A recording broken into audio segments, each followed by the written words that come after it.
Assalamualaikum. I am Professor Mumin Mubashira Kausar, Assistant Professor in Zoology Department from JT Art Science and Commerce College for Women, Malegaon. Today we will talk about Lamarck's theory of organic evolution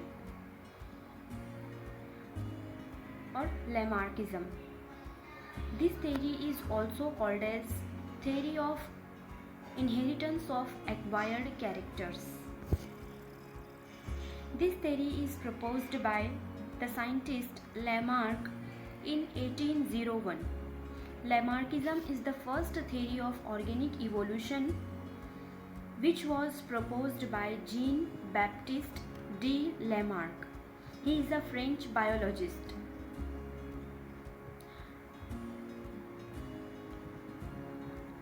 सबसे पहले जो organic evolution की theory propose की थी वो इन्हीं की थी जो 1801 में प्रपोज की गई थी। इसके बाद डार्विन की भी theory I, theory of natural selection,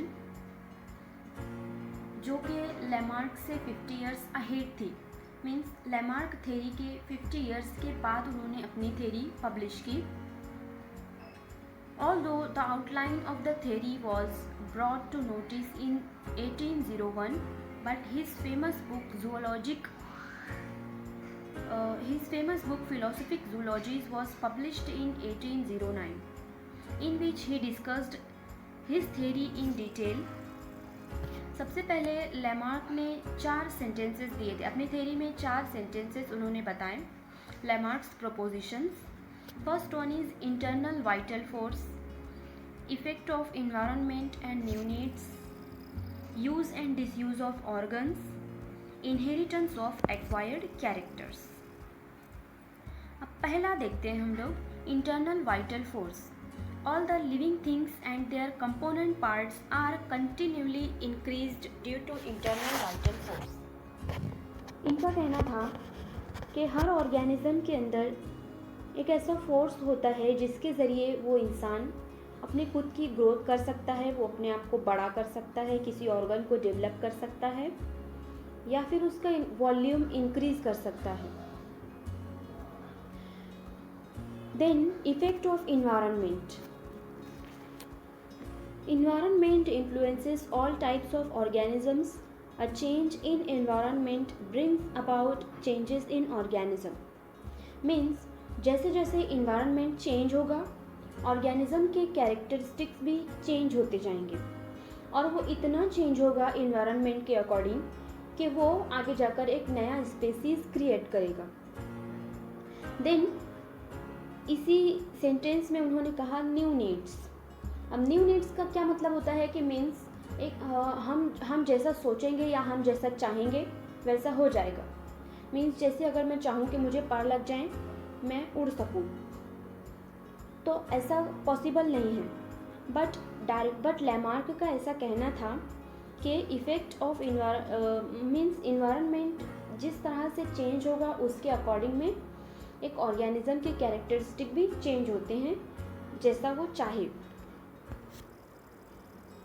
then use and disuse of organs. If an organ is constantly used, it would be better developed, whereas disuse of organ results in degeneration. अब यहाँ पर अगर कोई organism अपना कोई part या कोई organ ज़्यादा यूज़ करता है तो उसकी वजह से क्या होगा कि वो ऑर्गन के अंदर डेवलपमेंट ज़्यादा होगा। मीन्स उसकी ग्रोथ ज़्यादा हो जाएगी, उसकी लेंथ बढ़ सकती है, उसका वॉल्यूम बढ़ सकता है। एंड अगर हम लोग कोई ऑर्गन को नहीं यूज़ कर रहे हैं तो वो धीरे धीरे डिजेनरेट हो जाएगा। इसकी एग्जांपल हम जिराफ की एग्जांपल ले सकते हैं, कंसिडर कर सकते हैं। हम लोग जब भी ऑर्गेनिक इवोल्यूशन में लैमार्क थ्योरी स्टडी करते हैं तो सबसे पहले हमको जिराफ वाली एग्जांपल ही याद आती है। देन जिराफ जो एंसेस्टर्स थे, जो जिराफ के एंसेस्टर्स थे वो शॉर्ट नेक थे, उनके हैंड लिम्ब, फोर लिम्स जो थे वो भी शॉर्ट थे।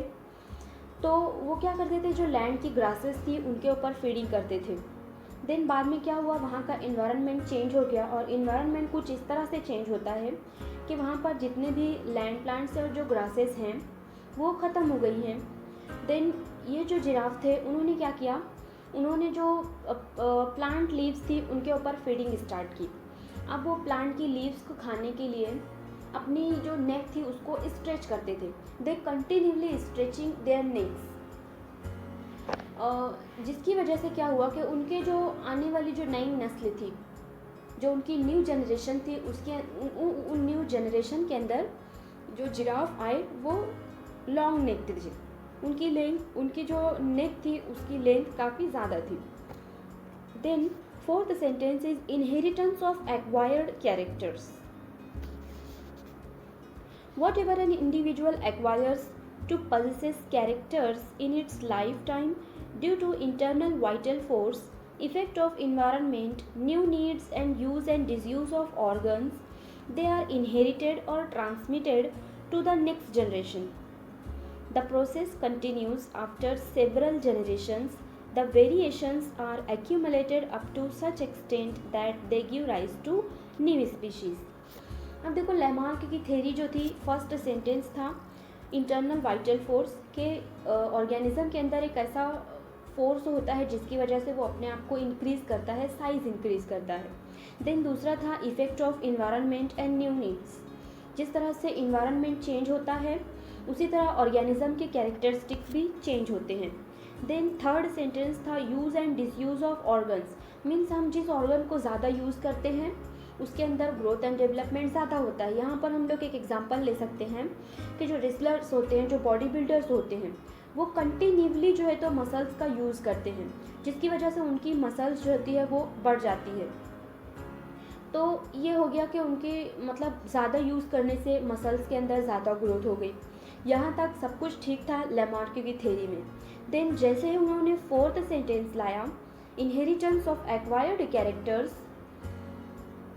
इस सेंटेंस की वजह से उनका पूरा का पूरा जो थ्योरी था वो फ्लॉप हो गया, क्योंकि इन्होंने क्या कहा कि जो एक्वायर्ड कैरेक्टर्स होते हैं, acquired characters means a characters that acquired by an individual through their life time, है ना। किसी कोई ऑर्गेनिज्म जो होता है वो किसी कैरेक्टर को एक्वायर करता है इन्वायरमेंट के चेंज होने की वजह से, या जो भी वजह हो, किसी भी वजह से वो अपने लाइफ टाइम में कोई कैरेक्टर को एक्वायर करता है, तो वही सेम कैरेक्टर उसकी आने वाली जो नेक्स्ट जनरेशन होती है उसके अंदर ट्रांसफ़र होता है, इनहेरिट हो जाता है। अब यहाँ पर हम एक एग्जांपल देखते हैं कि जो रेसलर्स होते हैं, जो एग्जांपल हम देखे थे रेसलर्स की, कि जिनकी मसल्स इंक्रीज़ हो जाती है या मसल्स बढ़ जाती हैं। तो यहाँ पर अभी हम थर्ड सेंटेंस क्या कहता है कि इनहेरिटेंस ऑफ एक्वायर्ड कैरेक्टर्स। अब उनकी मसल जो होती है, मसल इंक्रीज़ हो गई तो ये एक एक्वायर्ड कैरेक्टर हो गया। बट कभी ऐसा होता है कि जो रेसलर्स होते हैं या जो बॉडी बिल्डर्स होते हैं, उनके जो चिल्ड्रंस आते हैं, उनकी भी जो मस्कुलर चाइल्ड होते हैं, उनकी जो मसल्स होती है काफ़ी ज़्यादा बड़ी हुई मसल्स होती है एज लाइक रेसलर्स, नहीं, इट इज़ नॉट पॉसिबल। इसी तरह अगर हम इंडियन कल्चर्स में देखें तो इंडियन कल्चर में मोस्टली जो लेडीज़ होती है उनके अंदर ईयर एंड नोज़ के अंदर बोरिंग मिलेगा, है ना। Boring of ear and nose means hole होता है या होल वो करवाते हैं। This is an acquired character. Then क्या हमारी नेक्स्ट जनरेशन में, मीन्स जब उसका वो जो भी लेडी थी, अगर उसका बच्चा पैदा होगा नेक्स्ट जनरेशन में, तो क्या वो होल के साथ में होगा, उसके नोज़ में, उसके ईयर पिना में सुराख होगा? नहीं। तो यहाँ पर जो होता है, यहाँ पर जो लैमार्क की थ्योरी थी वो फेल हो गई। Then examples in support of Lamarckism. Lamarck explain his theory by giving the following examples. अब यहाँ पर लैमार्क ने बहुत सारी एग्जाम्पल्स दी जो उनकी थ्योरी को सपोर्ट करती हैं। First example is evolution of giraffe. The ancestors of giraffe were bearing a small neck and four limbs were like horses. Means जो एंसेस्टर्स थे वो एज लाइक हॉर्सेस थे या फिर डंकीज़ के जैसे थे, क्योंकि उनकी नेक शॉर्ट थी, उनके जो लिम्स थे वो भी शॉर्ट लिम्स थे। But as they were living in places with no surface vegetation, means जहाँ पर वो सर्वाइव कर रहे थे वहाँ पर सरफेस वेजिटेशन ख़त्म हो गया। They had to stretch their neck and four limbs to take the leaves for food, है ना। वो पत्तियों को खाने के लिए अपनी गर्दनों को स्ट्रेच करना स्टार्ट किया, विच resulted in the slight elongation of these parts. जिसकी वजह से क्या हुआ कि उनकी जो नेक थी वो इलोंगेट हो गई, उनकी जो नेक थी, उनके जो लिम्स थे वो इलोंगेट हो गए. Whatever they acquired in one generation was transmitted to the next generation with the result that a race of long necked and long four limbed animals was developed. तो इसकी वजह से क्या हुआ कि जो इनकी नेक जो इलोंगेट हो गई थी, जो इनके फोर लिम्ब इलोंगेट हो गए थे, ये कैरेक्टर्स उनकी नेक्स्ट जनरेशन में ट्रांसफ़र हो गए. और जो अभी के मॉडर्न जो जिराफ हैं तो वो वहीं से आए हैं, जो long necked and long limb वाले जिराफ हैं. फिगर में हम देख सकते हैं the original short necked ancestors, means जो उनके एंसेस्टर्स थे, जो उनकी जो नेक थी बहुत ज़्यादा शॉर्ट थी. Keeps stretching neck reach leaves higher up to the tree, है ना. ट्रीज पर पहुंचने के लिए उन्होंने अपनी नेक को जो है तो स्ट्रेच करना स्टार्ट किया. And continuous stretching until neck becomes progressively longer. और कंटिन्यूस स्ट्रेचिंग की वजह से क्या हुआ, उनकी नेक जो थी वो लॉन्ग हो गई, इलोंगेट हो गई. Long necked descendant after many generation. उसके बाद क्या हुआ कि कई जनरेशन के बाद जो इनकी जनरेशन्स आ रही थी, कई जनरेशन के बाद जितने भी ऑर्गेनिज्म थे सबकी लॉन्ग नेक हो गई एंड लॉन्ग उनके लिम्स हो गए. इसी तरह another example webbed toes of aquatic birds. Aquatic birds like duck have been evolved from the terrestrial ancestors. अब यहाँ पर जो एग्जांपल है webbed toes of aquatic birds, ये कहाँ से आई कि जो पहले के जो एंसेस्टर्स थे, जो डक के एंसेस्टर्स थे, उनके जो लिम्स थे, तो वो जैसे जैसे लिम्स को स्ट्रेच किया उन्होंने तो बीच में उनके वेब फॉर्मेशन हो गया. तो इस तरह से वहाँ पर उनका जो टोज था वो वेब्ड टोज हो गए एक्वेटिक बर्ड्स के. Then disappearance of limbs in snake. The snakes have been evolved from lizard like ancestors which were having two pairs of limbs. जिस तरह लिजार्ड के अंदर 2 limbs होते हैं, hind limb and four limb, तो इसी तरह जो स्नेक के एंसेस्टर्स थे उनके पास भी लिम्स प्रेजेंट थे. लेकिन क्या हुआ कि इन्होंने ये जो यूज़ एंड डिसयूज़ वाला सेंटेंस दिया तो उसके अकॉर्डिंग कि यहाँ पर उनके जो पोडिया थे उनका कोई भी यूज़ नहीं था, ये उसको यूज़ नहीं कर रहे थे, जिसकी वजह से उनके जो लिम्स थे वो डिजेनरेट हो गए. Then fourth, flat fishes. They are flat and bear both the eyes on one side and live at the bottom of the water. During the embryonic stage, their eyes are present laterally, one eye on either side. The body of these fishes is not flat at this stage, but later on both the eyes is shifted to one side and the body becomes flat to withstand the pressure of water. Means जो fishes थी वो जब अपने embryonic stage में थी तो वो flat नहीं थी, उनकी जो दोनों आइज़ थी वो दोनों साइड में प्रेजेंट थी.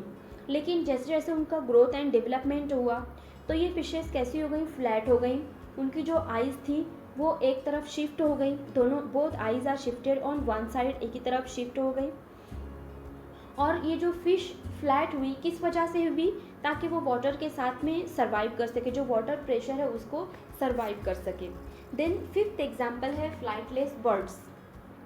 The ancestors of these birds, example ostrich, है ना. यहाँ पर जो है तो शुतुरमुर्ग की एग्जाम्पल दी हुई है. The ancestors of these birds were capable of flying. Means ये जो इसके जो ऑस्ट्रिच के जो एंसेस्टर्स थे वो फ्लाई कर सकते थे, वो उड़ सकते थे.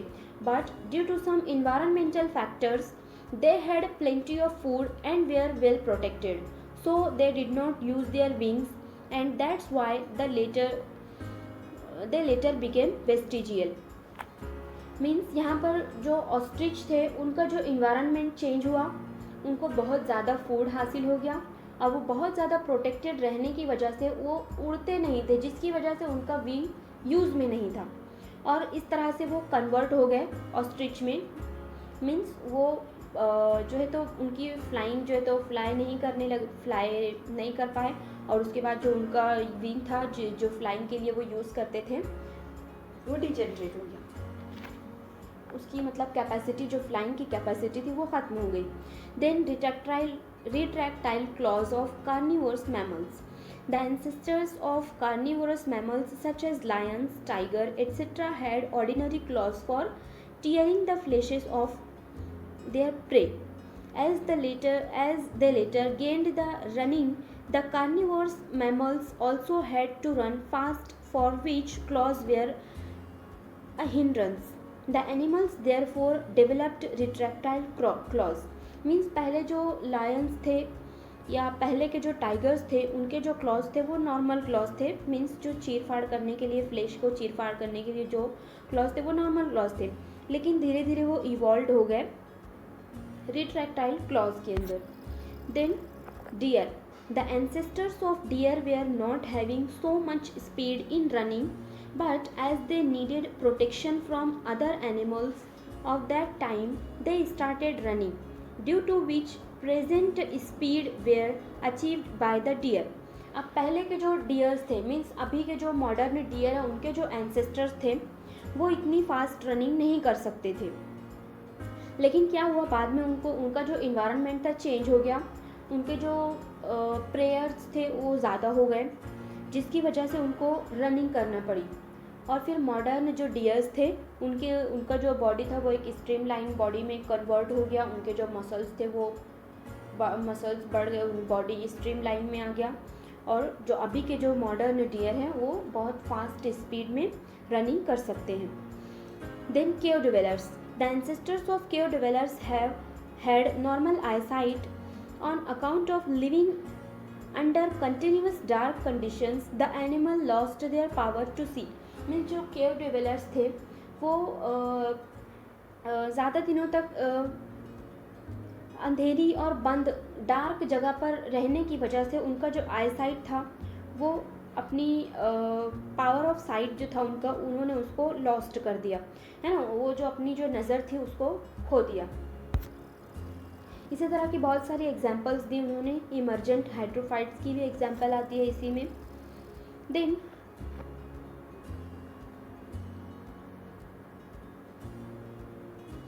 Neo Lamarckism.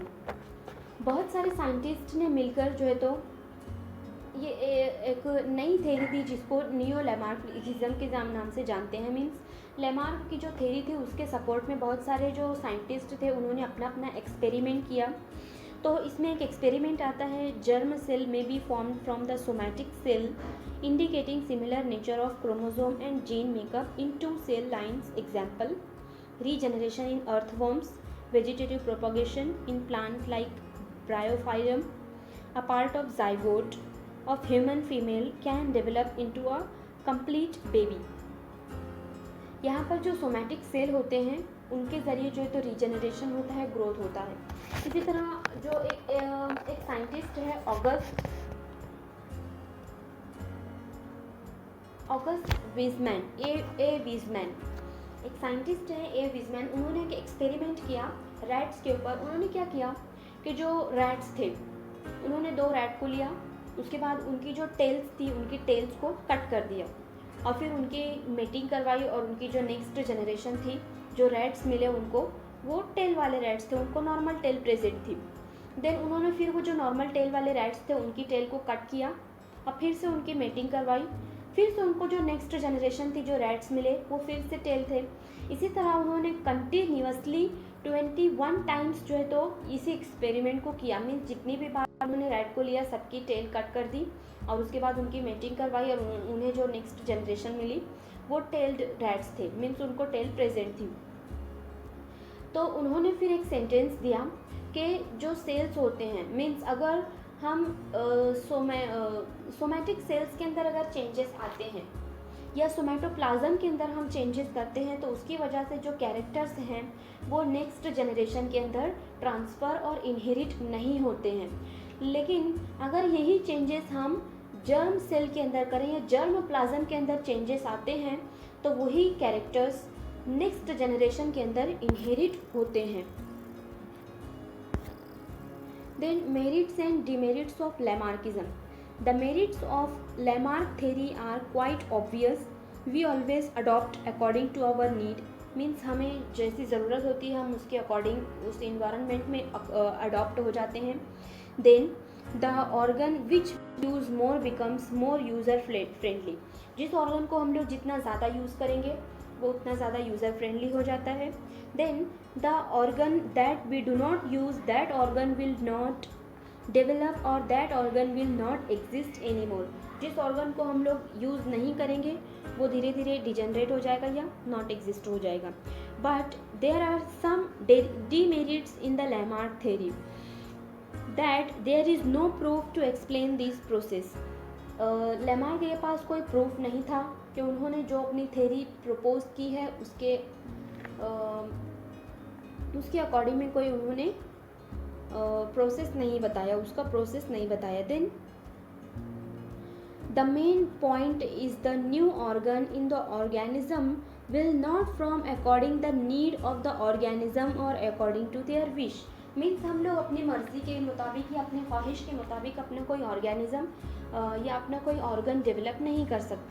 इसी तरह लेमार्क के सेकंड सेंटेंस के अकॉर्डिंग के use and disuse of organs means अगर एक स्टूडेंट है वो कंटिन्यूअस स्टडी कर रहा है, रीडिंग कर रहा है, तो उसकी वजह से क्या होना चाहिए था कि उसकी जो आइज़ हैं उसकी साइज़ इंक्रीज़ हो जानी चाहिए थी, क्योंकि हम लोग कंटिन्यूअस आइज़ को यूज़ कर रहे हैं देखने के लिए, तो आइज़ की साइज़ इंक्रीज़ हो जानी चाहिए थी। इसी तरह हम एक अनदर एग्जांपल लेते हैं कि हमारा जो हार्ट होता है वो कंटिन्यूअसली बीटिंग करता है, कंटिन्यूअस जो है तो हार्ट धड़कता है, दिल धड़कता है। तो अभी क्या कभी ऐसा होता है कि किसी इंसान का दिल उसकी जो एक्चुअल साइज़ थी उससे बहुत ज़्यादा इंक्रीज़ हो गया, क्योंकि उसका तो दिल कंटिन्यूअस धड़क रहा होता है। तो ऐसा नहीं होता है, हमारा जो हार्ट होता है वो फिस्ट की साइज़ होता है और वो हमेशा उसी साइज़ का होता है। कभी ऐसा नहीं होता है कि हार्ट की साइज़ इंक्रीज़ हो जाती है। तो इन सब पॉइंट्स पर आकर लेमार्क की थ्योरी जो इनहेरिटेंस का जो सेंटेंस था कि इनहेरिटेंस ऑफ एक्वायर्ड कैरेक्टर्स, यहाँ पर लेमार्क की थ्योरी फेल हो जाती है। ये सारे डिमेरिट्स थे लेमार्क के।